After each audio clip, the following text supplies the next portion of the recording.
Hello and welcome to the Mommanevin Knits YouTube channel. My name is Joan and I am Mommanevin here and on Instagram. I have a Gmail address which is Mommanevin, MOMMANEVIN @gmail.com. This is where I discuss all of my unfinished projects as well as all of the new projects that I take on that I shouldn't. Anyway, how's everyone doing today? Today is April 21st, and here in Southern California, it is 83 degrees. So I'm wearing shorts. It has been an interesting week because I decided to go rogue with my knitting. And what I mean by that is, I've been putting up my to-do list. This is what I'm going to do. This is what I'm going to do next week, and blah, blah, blah, blah, blah. I'm getting all organized, and I kind of threw that to the wind this week. I did what I wanted to do. So let me show you the things that I did work on this week. I had an interesting week. My sleep schedule has been pretty messed up. Trying not to yawn right now. My oldest son and his wife took a trip to Scotland, and I don't know about every other mother in the world. Maybe it's just me that's crazy, but whenever any of my kids are on a plane, I'm on the Flight Aware app on my phone watching where that plane is, because I feel like if I don't watch it, they're not going to get there safely. I know, it's crazy, but anyway. So my son and his wife left, is it Friday night, I think? Thursday night, Friday night, to fly to Scotland. They were flying overnight, so I did wake up a couple of times during the night and check the flight and make sure it was still going, and there was a little red line when they went over Iceland. I'm like, ooh. So I know I'm nuts. But they flew from LAX to London, and then from London they went on to Scotland, or as my son Scott says, his land. So I'll be talking more about that in a little bit, and showing you the fashion show from my daughter-in-law. I was hoping that my new diffuser for my ring light would make the circles go away on my glasses, but as you can tell, that has not been the case. So, sorry. So I did work a little bit on the Goth Kitty socks, and this is as far as I've gotten on this one. This one will turn out looking like this one. But this is as far as I've gotten. I've almost finished the cuff. And I wanted to show you guys what I do, because I do my cuffs a little bit differently. I tried to do a tutorial, and I just wasn't happy with it. So I will have to try and do a tutorial another day with different socks. But what I do, after I cast on my first row, I knit purl my first row and mark it with a marker that's my first row, but I don't join in the round till after I finish that first row. Then I do a marker every 5 rows. So as you can tell here, I have 10, I think 12, 10 through 12. So that's where those are. So hopefully we get some action on that. And then on my Fireside Friends, not a lot. I just worked on the heel a little bit. And I do the same thing with the markers, as far as I do 15 rows on my cuffs and on my heels. So the first row, I always put a marker, and then I'm able to count up from there. I do apologize so much for yawning.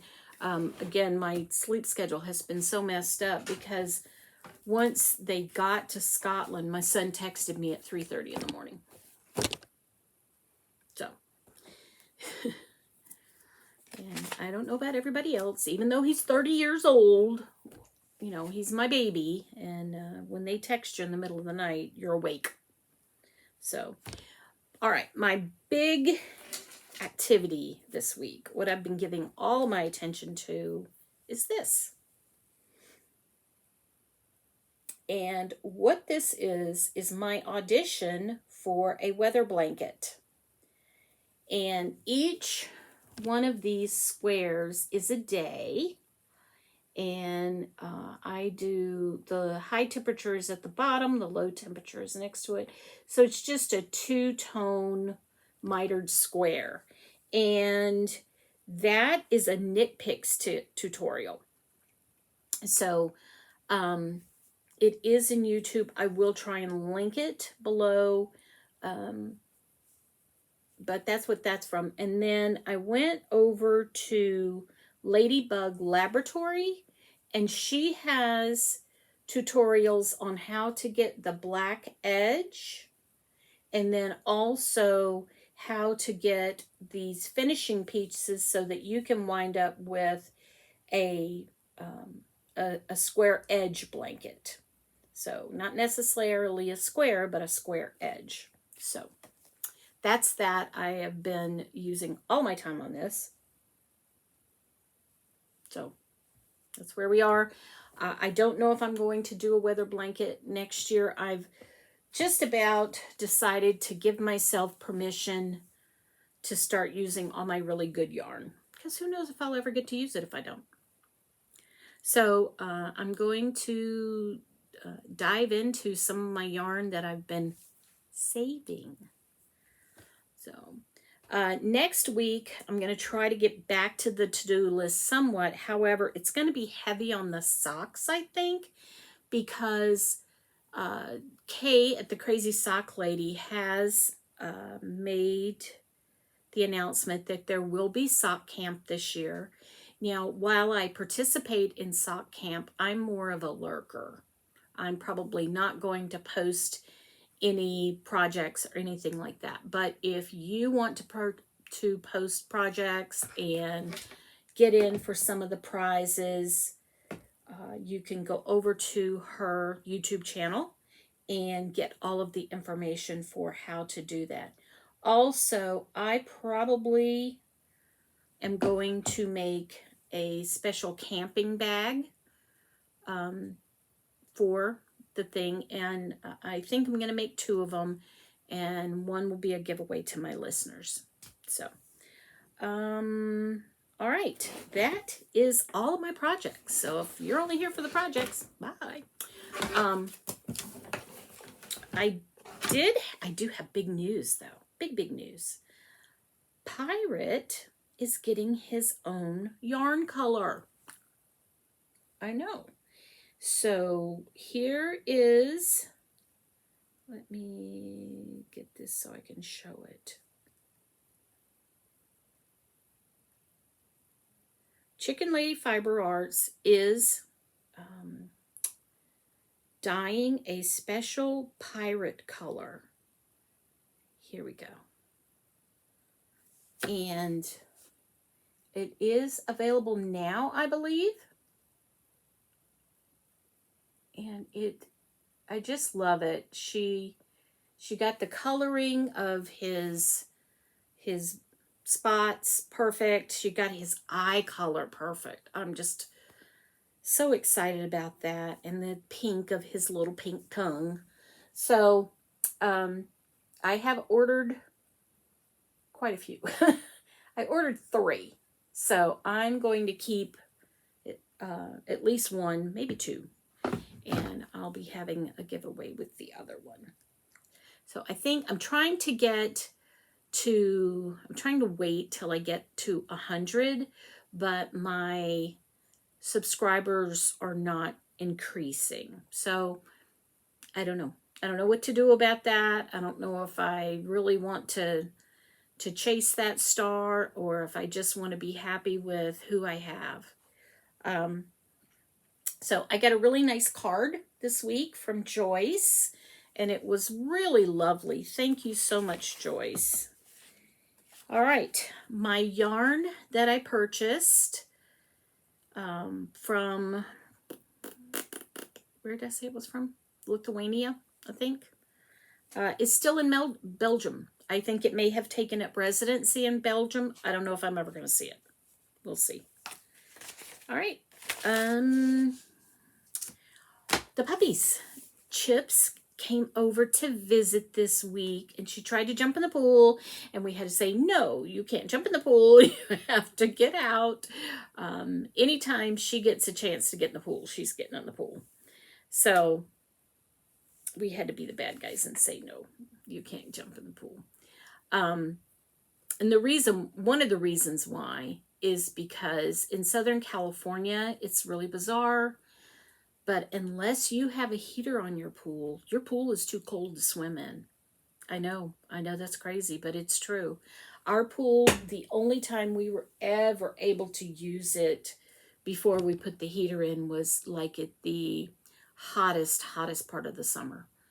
And from what I understand, it has to do with the evaporation, that we lose water and we put water back in, and so the water doesn't stay warm. I don't know. If somebody has a better explanation, please let me know. Pirate and Chips got along, so it was really nice. It's really nice that they got along. However, Mr. Pirate, later after Chips went home, we thought, yay, he's going to be nice and tired and he'll go rest. No. He got the zoomies, which is fine. He's a younger dog. We think he's about 3. So, that's fine. He's young. He's going to want to run. But he knocked Ned down. And I was just like, oh my gosh, you just got that hip to not hurting. Is this going to break his hip? So luckily, Ned was okay and his hip didn't hurt. So, I don't know. Anyway, my show and tell this week is going to be about Scott and Becca's trip. Scott and Becca, again, got married last May. They saved all of the money that they got as gifts for this honeymoon in Scotland. And so we've been seeing such beautiful pictures of castles and just all sorts of things. But the thing that's amazing is my daughter-in-law, Becca, she wears, what do they call them? The picture skirts. It's kind of like a poodle skirt, only there's different designs. And that's her thing, and she loves it and has actually made somewhat of a little business out of it, buying and selling those. But she she told me, because I was like, oh, I can't wait to see the fashion when you're in Scotland. And she said, I've been putting together the skirts to wear for 10 years. And so it has been just amazing seeing the outfits that she has come up with. And it's so fun. I just love it. So I'm going to put all of her outfits that I have pictures of so far at the end here. And there's not much else going on. So I think I'm going to let you guys go. Well, not that I was holding you hostage anyway. But anyway, thank you for watching so much. And please stay tuned for the fashion show.